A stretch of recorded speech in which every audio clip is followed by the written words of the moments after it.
Hello again, YouTube. People seem to get something out of these videos, so I'll keep making them. I hit level 96 on my Ancestral Boost Titan, and people have been asking me to make a Mobalytics page, so I put one together. Now, nothing is fully set in stone yet. I'm still working on everything and experimenting, but this is just a basic rule of thumb that should help you. It's got the gems, the tree, the gear. So that's one thing to note. I've been experimenting with weapon swaps. I have a main weapon. So the main weapon is just for clearing. So it has the Aftershock and the Onslaught for the speed. I want to get better PDPS on my clear weapon. But the main thing is, on my swap I have another mace that's almost the same, except all it has is as much PDPS as possible. So my swap has 788 PDPS, and it has gains percent damage as extra fizz. Okay? On my second weapon, like I was saying, the only stats I cared about was as high PDPS as possible, like 800.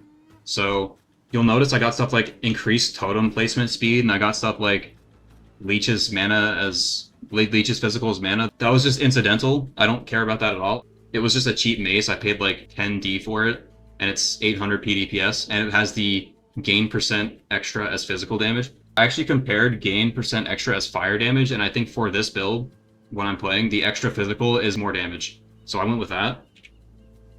And the other thing I've done is on my clear weapon, I just have the basic physical runes, but on my single target weapon, I've given it these Feral's Rune of the Hunt, where it says, on rare or unique enemies, so bosses, it does 50% increased damage, and I have 2 of them. So every time I fight a boss, I get 100% increased damage just from these runes. So that's the other bonus of having an actual separate weapon on the swap. You can use these runes, and these are also very cheap. These are like 2 exalts each, okay?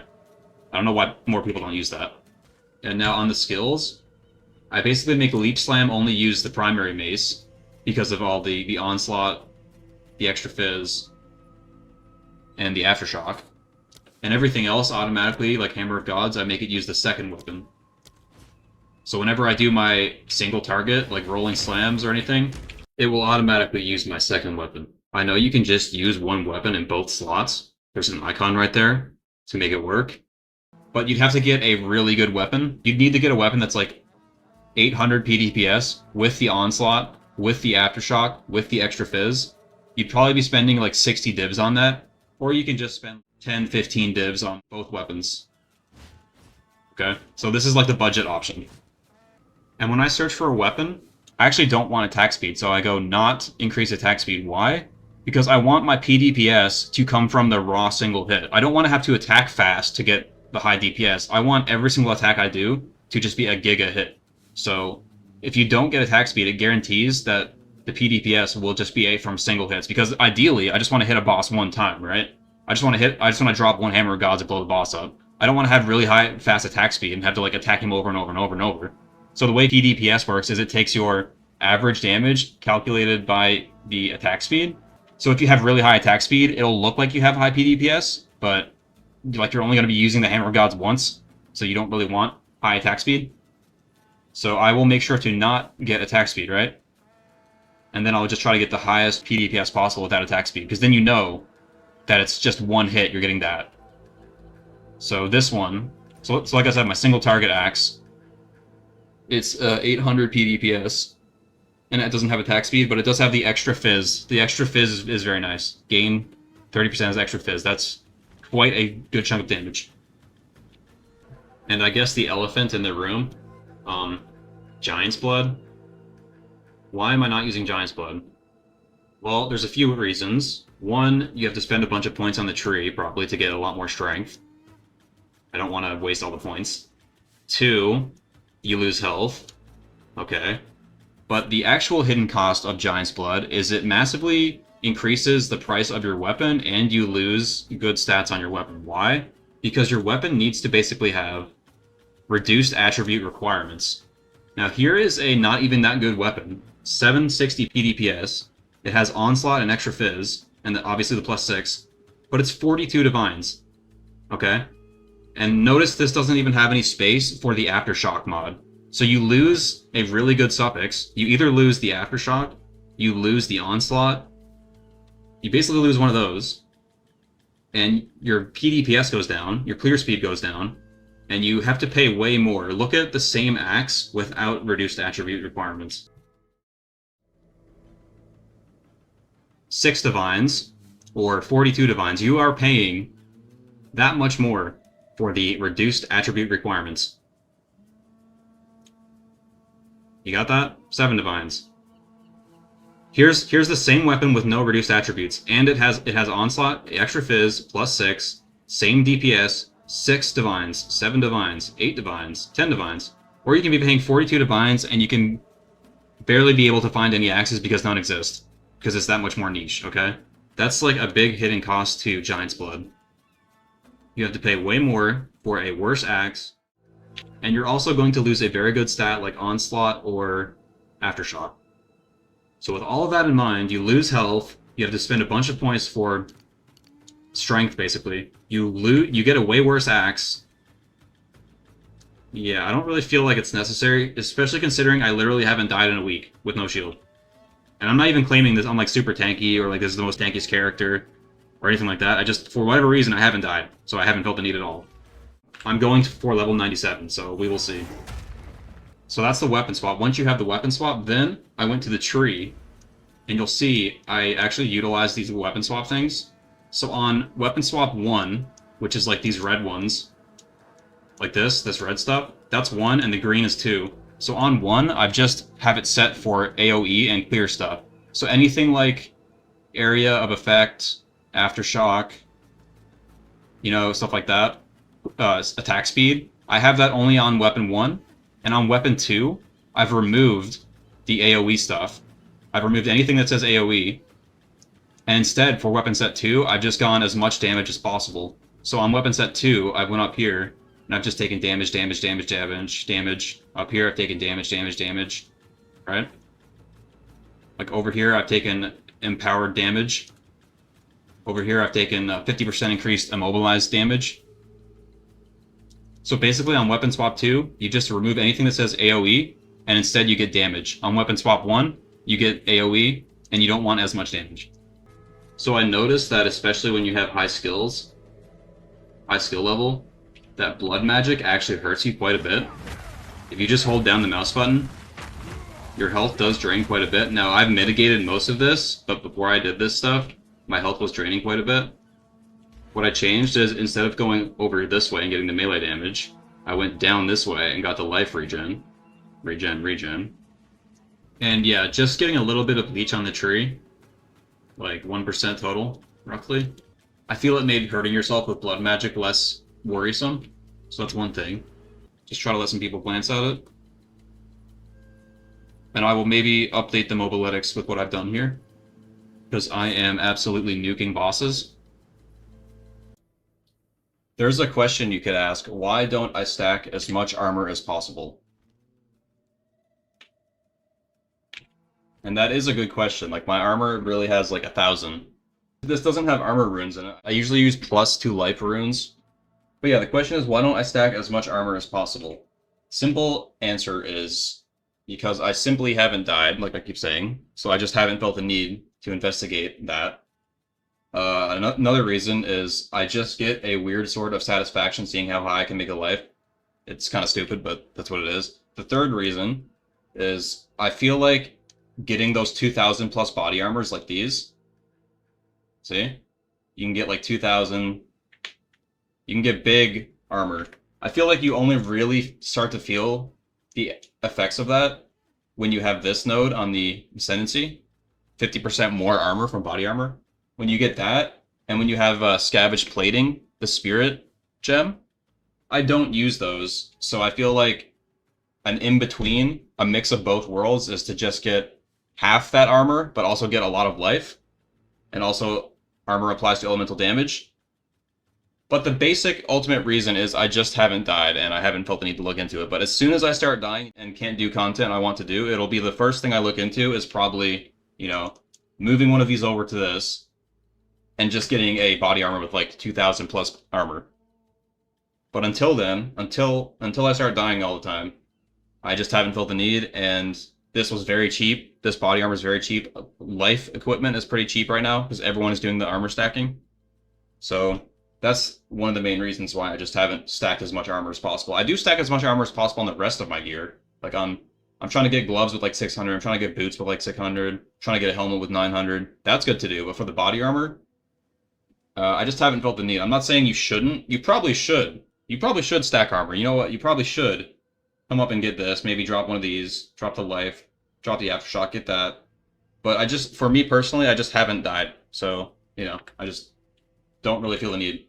Also, another sort of hidden benefit of stacking life instead of armor is I'm pretty sure the ground degens, they don't deal a % of your life, but they do flat damage. So the higher life you have and the higher regen you have, the more you can deal with the ground degens, like the abyss degens and stuff like that. That is one other thing, because of course the higher your life is, the more benefit you get out of life regeneration.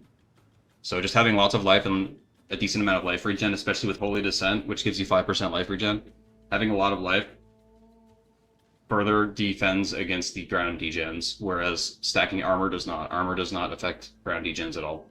So that's one sort of hidden benefit of also stacking lots of life. Another question is, why not use Boneshatter? The answer is, I have used Boneshatter. I actually started by using Leap Slam and Boneshatter, but I found myself getting tired of constantly juggling two skills back and forth. You have to leap to stun the enemies, and then you have to press another button to Boneshatter them. And half the time I feel like I would miss the Boneshatter. Like, I would click on the wrong monster and he would attack a monster without the orb and it wouldn't go off. I just felt like the constant combo after like hours of grinding maps, it was very annoying and clunky to constantly leap and then Boneshatter, leap and then Boneshatter, and like you have to get in this like rhythm. Anyway, I just tried to make it even dumber and I just dropped the Boneshatter and tried to make Leap Slam work. So that's... Boneshatter is good, it's just more juggling of skills. I kind of found myself tired doing it. But yeah, Boneshatter is arguably better than what I'm doing, right? It's probably better than what I'm doing. It's just more... I feel like it's a more clunky playstyle, so that's why I don't use Boneshatter. Now, another thing is I was looking at unique jewels. You can get Megalomaniac, which literally allows you to get any 2 passives on the entire tree. It's similar to Annoyance on your Amulet. This jewel just lets you take 2 notables on the tree, anywhere. So, I got one with Unforgiving. I paid like 10 exalts for this. This one allocates this. I've just been playing around with these. This jewel allocates this. It gives you +4 to maximum rage. Inherent loss of rage is 20% slower. I was playing around with that because I went down here and got all the maximum rage. I had like 53 maximum rage.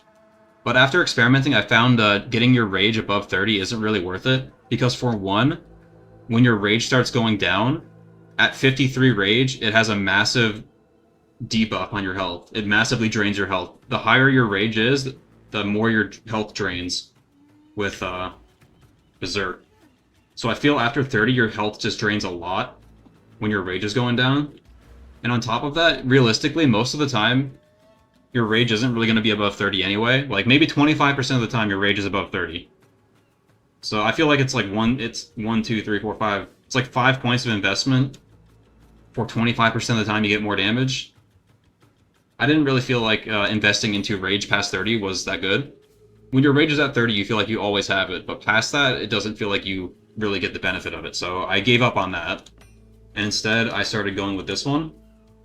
This one, Vengeful Fury. So this one allocates this.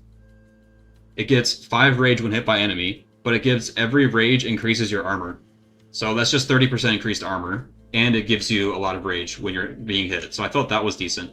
But the main takeaway is whatever node you find on the tree that sounds really good, right? You can just go to the trade site and get a Megalomaniac with that on it, and you can just get that node. So I've just been looking around the tree and experimenting, like, what would be the best nodes. If anyone knows what would be the absolute best nodes to get, let me know. I've been looking at stuff like this over here.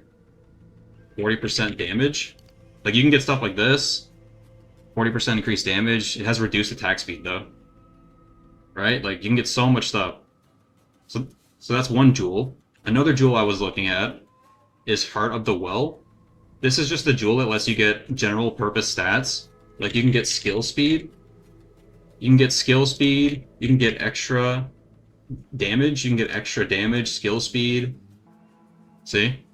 You can get skill speed, extra damage, but they are expensive. So I haven't gotten this yet. It just feels like a nice little bump, but it's not by any means mandatory. It's just nice to have on top. It does take up a jewel slot, though. I only have 3 jewel slots, and like 2 of my jewel slots are at least devoted to generating rage. But you can get rage on these too. You can get rage when hit. So with some higher investment, this could be a good way to dump some currency. Just get rage on hit, skill speed, gain extra damage. That would be nice. I haven't gotten one yet, though. And something else with the jewels I've been looking at is these time-lost jewels, where it says notables in radius gain rage when hit. You can also get ones that say, like, notable gives 50% increased effective body armor. You can get a lot of interesting stuff on these time-lost ruby. If anyone has any suggestions what the best combination of these time-lost jewels would be, let me know. It's just something I'm further experimenting with. I think rage would be nice, though. Increased AoE, like, it has a lot of stuff. It basically means as soon as you socket it in to one of these slots, all the small nodes in the radius get buffed, and the notables get buffed. Something to look into. And since the last video, I generally just upgraded all my gear. Like, my rings have flat fizz. I paid, like, 3 divines for this ring. Just has a lot of res, life, flat fizz. I crafted this one myself, but I slammed it with exalts and got flat fizz, flat lightning. The gloves I paid like 1 divine for. It has attack speed now. Just attack speed and res and life. The belt is just res, life, armor, strength. Boots. Armor also applies to elemental damage. Life. Decent armor, 470. Body armor, I crafted this myself on that video I posted. Not an amazing chest right now. That's like the main thing I want to upgrade next. I want a body armor with like 1500 armor minimum, but I also want it to have plus 10% increased maximum life. I'm not sure if that's possible. I think it is. And also this 23 armor also applies to elemental damage. That could have been like 45. So just imagine that. If that was 45 and then I have 25 on the implicit, that's a lot. Okay, so that's my body armor. I'm still using Xophs blood. Actually, I think there may be an amulet upgrade. Check out these amulets I've bookmarked. You can get life on the implicit. You can get 10% increased maximum life, and you can get 180 life. So this is almost comparable to a Xophs blood, but you also get stats on top of it. You can get spirit. I can get 31 to spirit and still have a ton of life. Damage recoup is life. Plus 3 to all spell skills. Okay, that's not very good. The idea is you can get an amulet that's almost gives you as much life as Xophs blood, but also has a bunch of other stats, especially spirit would be nice. So that's another thing I might upgrade in the future. Here's another option you can get for the amulet. Just get the life implicit, high life roll, 8% increased life, but look, plus 3 to melee skills. And res. Like, this is I might buy this right now. This is a nice amulet. Recover 3% of life on kill, cold res, plus 3 to melee skills. It's got the accuracy, 10D. That's not even that expensive for how good this is. If I haven't bought this by the time this video's up, just go buy this. And I'm still using this old helmet. I will upgrade this soon and basically just get like a 900 plus armor helmet with the same stuff, pretty much. As for what supports I've been using lately,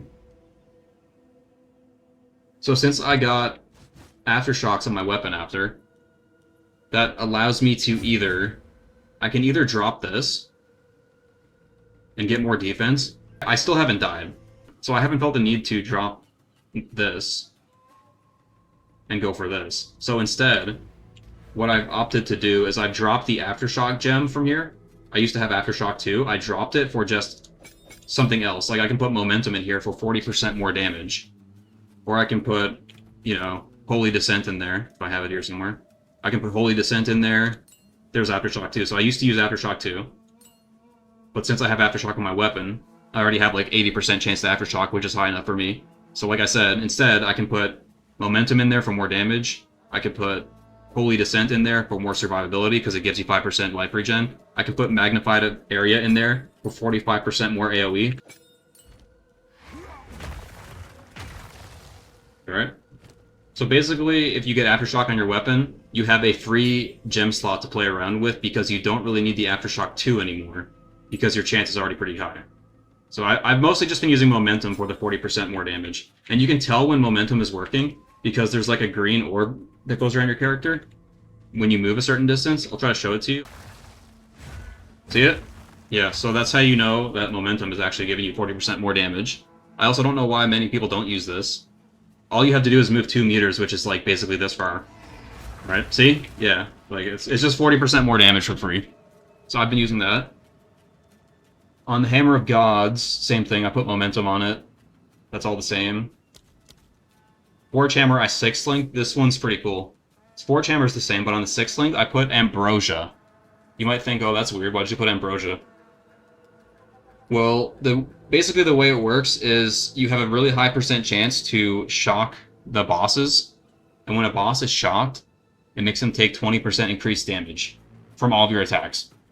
So just by putting Ambrosia on here, you automatically almost always shock the boss, and they take 20% increased damage, which I thought was very good. I think it has another effect. If you press your Mana Flask, they take extra lightning damage, but Blood Magic, I can't press the Mana Flask. But still, the 20% shock on the boss is very nice. And more things with the supports. You can actually get Rigwald's Ferocity. Look at what that says. 20% more attack speed if used in weapon set 1, but you do 15% less damage. That's not increased attack speed, that's more attack speed. So I am going to try that. I'm going to experiment with that and see just how fast that makes Leap Slam. Because losing 15% damage for 20% more attack speed, that might be extreme. So that's something to experiment with. It's only 38 exalts. Another thing with the supports is you can get this, Atuli's Bloodletting, which I'm sure most people know of now. This costs like 3 divines, but apparently the way it reads is supported skills gain 2% of damage as extra physical per 10 life cost. Okay, well my Leap Slam costs 407 life, so the math ends up being something like 75% extra physical damage, if I'm correct, okay? It's like something like 60 to 75% extra physical damage, just for using this support. So as soon as you have a few divines, you can pop this in, you can maybe replace momentum, you can experiment with just replacing Crater and Branching Fissures entirely. That's something to experiment with. I've been toying around with just dropping Crater and Branching Fissures and just putting in as much AoE and damage supports as possible. I have nothing concrete yet. But yeah, this Atuli's Bloodletting gives you so much damage, it's ridiculous. 60 to 70% extra fizz is crazy. And it's not that expensive, 3 divines, ultimately. That's something else I'm experimenting with right now. Another thing on the supports, I fully socketed my Rolling Slam, and the last support, I feel like I like Stun 2 or 3. Stun 3 makes you do less damage, but the stun builds up faster. I think the main thing for Rolling Slam is, you know, you don't get the Hammer of Gods until you've stunned recently, basically until you've gotten Glory. And as soon as you stun someone with Rolling Slam, you get enough to use the Hammer of Gods.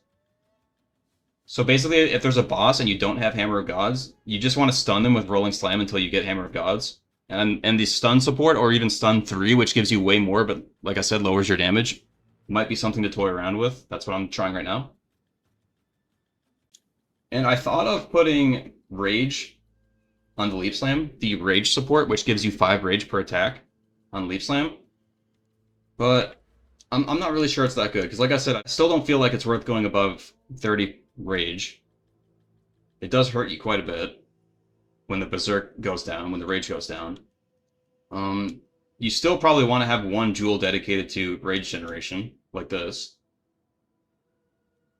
It's something I'm going to further experiment with, to use Rage on my Leap Slam, and then have 2 jewels. It frees up 2 jewel slots, basically. Not sure if that's going to ultimately work out, but that's something else I'm toying with. But yeah, once you get Aftershock on your weapon, you do have a choice. Like, if you do want to be more tanky, you can just respect that. You can keep using Aftershocks on your support. And you can just go up here and get the more body armor.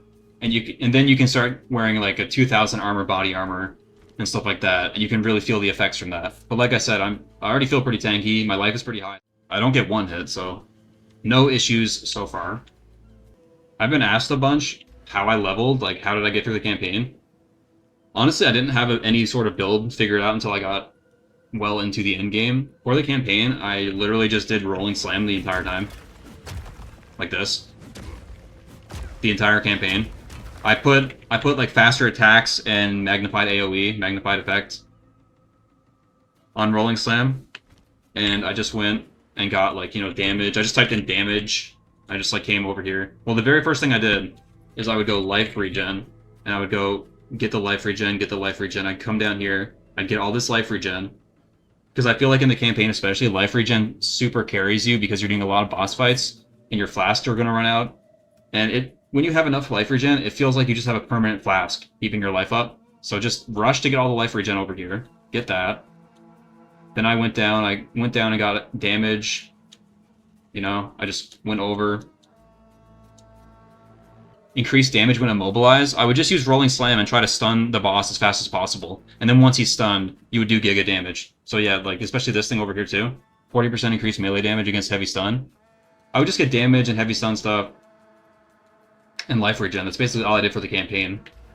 People have told me the Leap Slam Aftershock stuff works okay in the campaign, but I can't confirm if it's any good. But that's all I did for the campaign. Can't really give many more tips than that. And I mostly leveled to 96 by... Okay, so number 1 on the Atlas, you can get experience shrines. I went all shrines on my Atlas. You can get these enlightening shrines, which give you a lot of experience. So that's one thing I did. And then I would always use experience tablets. Do I have any? See if I have any. Yeah, so I would use stuff like this. Well, not that one, but it would basically say maps give like 8% increased experience. I would use all of those, and I would do Breach. 2 or 3 precursor tablets with increased experience. I would use Breach, and I would use Irradiated. Make the area +1 level. That gives you a lot more experience.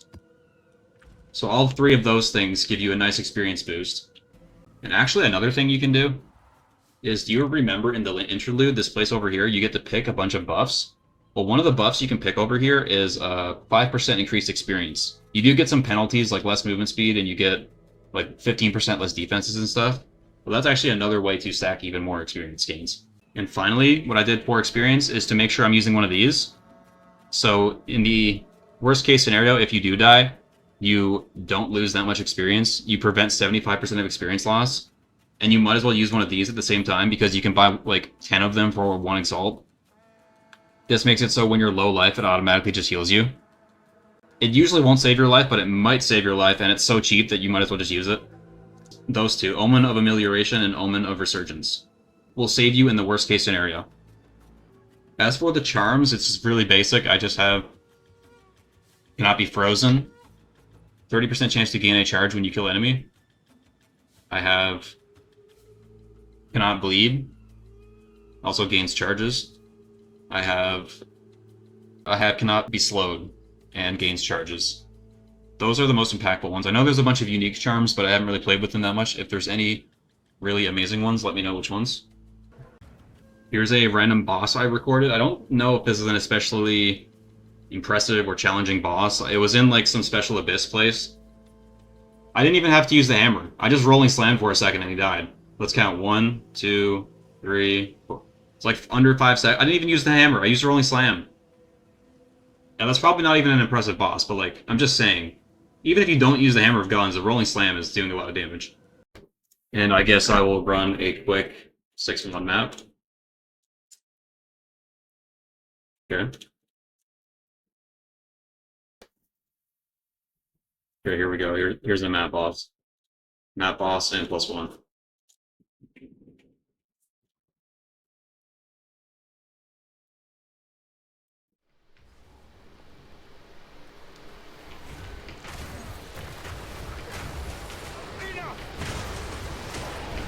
Hopefully my PC doesn't explode. I got a CPU cooler. It used to hit 96C playing this game. Now look at my temps on the bottom right, it's 70. Pretty much the highest I've seen. I'm not going to click the speed shrine, okay? That's not fair. I will have to be slow for a second getting the strongbox. Wait, I always do Researcher strongbox, I always exalt them. Oh, I got rarity and quant. Okay, here's the exalt. Oh, I should have exalted it again. Strongboxes are so slow, you have to like search and find them.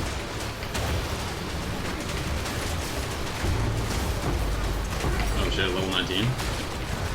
Okay, there's gonna be a divine orb dropped in that strongbox, watch. Anyway. I may have been wrong about if you leap slam very far away, it's slower. I don't think it's slower. I think it doesn't matter where you point the leap slam, it's always just as fast. Am I wrong about that? Let me know if that's true. Like, leap slamming at my feet right here is the same time as leap slamming over there. Is that true? I'm not sure. What is that? Oh, is that the gamble box? Oh shit, I'm actually hyped now. Hold up. I know I'm being kind of slow right now in this showcase, but I'm getting, like, good strong boxes, okay? I got a lot of strong boxes. Okay, how much is that? 2,000 gold. Alright. Okay.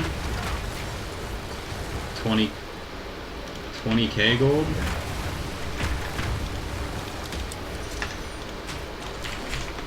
Recording right now.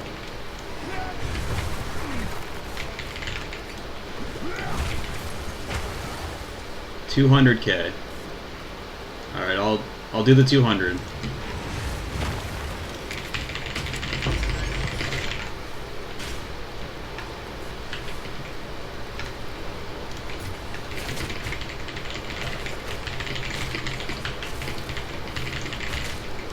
Alright, I'm recording a video, I gotta stop typing this guy.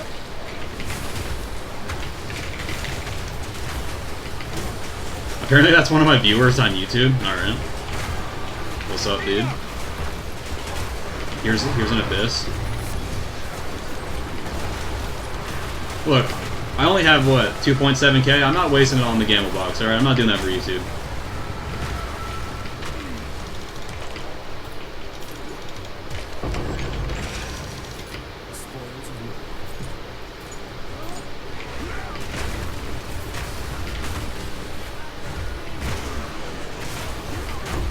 Another researcher strongbox. Okay, I'm just getting good luck with these strongboxes, alright? It's a little bit slow. Strongboxes just take a while. Okay, let me exalt it. Got the quantity, let me exalt it. Got the rarity. Okay, here's the divine orb. Watch this. Oh, I got the bug where I can't do anything. Look, I'm clicking.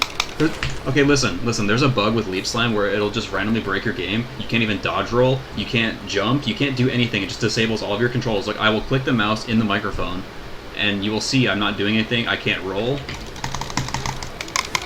Yeah, so I have the bug where nothing works. The only way to fix it is to quit to the menu. So, 1 second. That's a pain in the ass.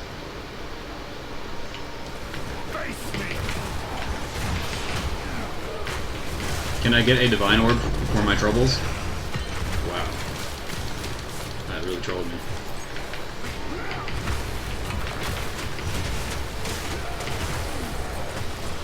What's this over here?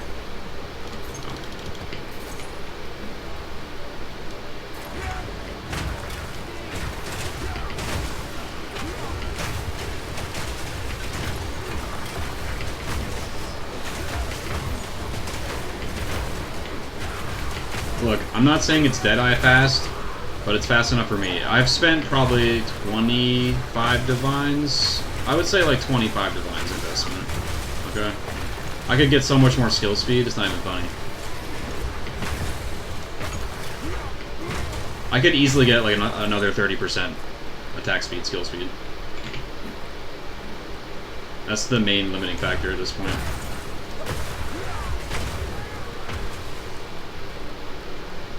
This is a pretty good map. Confluence? Hold on, look at my map tier list. I'm actually gonna put Confluence in the top tier. You can have a glance at my map tier list. A lot of shit tier maps. There you go. Alright. Oh, you want to see the map boss? Okay, map boss, and then I'll stop with the showcase.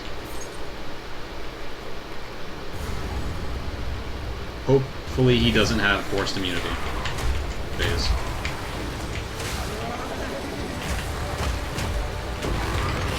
Okay, that was like what, under 5 seconds? Is that okay? Oh yeah, and by the way, the map boss is also, it's not level 1, it's level, look, I got all these points to the +1 map boss difficulty. That boosts them a lot, just saying.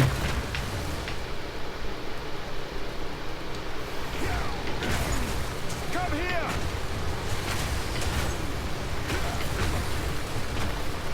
Okay, map is finished. I will do the ritual off camera or something. Off video. But there you go, there's the map showcase. So yeah, any questions, let me know. I'm not sure if I'm going to update the Mobalytics page with the weapon swaps and all that, because I feel like it is pretty confusing. Even the weapon swap stuff still confuses me playing with it and like trying to make it all work together. It still kind of confuses me. So I'm not sure if I want to just keep it really simple for everyone. You don't need to do the weapon swap with the 2 weapons and the 1 super single target weapon. Like, it's totally fine. This is just like min-max shit I'm doing, basically. I'm also just constantly experimenting. Like I said, nothing is purely set in stone and stuff. I'm just really experimenting, trying out stuff. I don't really use PoE, so I just keep experimenting until things feel good. So if anyone's like playing with this in PoE, you can tell me what is the most optimal stuff to do. But people just ask me to make videos and give updates and stuff. They tell me they enjoy playing the build and stuff, so that's cool. Anyway, that's pretty much it, right? I'm not sure how many more updates I will do. I guess if people keep asking for help and updates and stuff, I'll do them, but I might do an update when I finally find some pinnacles, or the, what are they called, citadels. I've never found a citadel. Do update when I find some of that stuff, see how that goes. But yeah, I've just been pretty much blasting tier 15 maps for about a week. I haven't even been playing that much. I usually take a lot of breaks and stuff.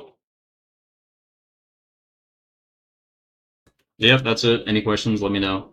Till next time, see ya. By the way, I did the ritual off camera and look. I can't get it, dude. Goodbye.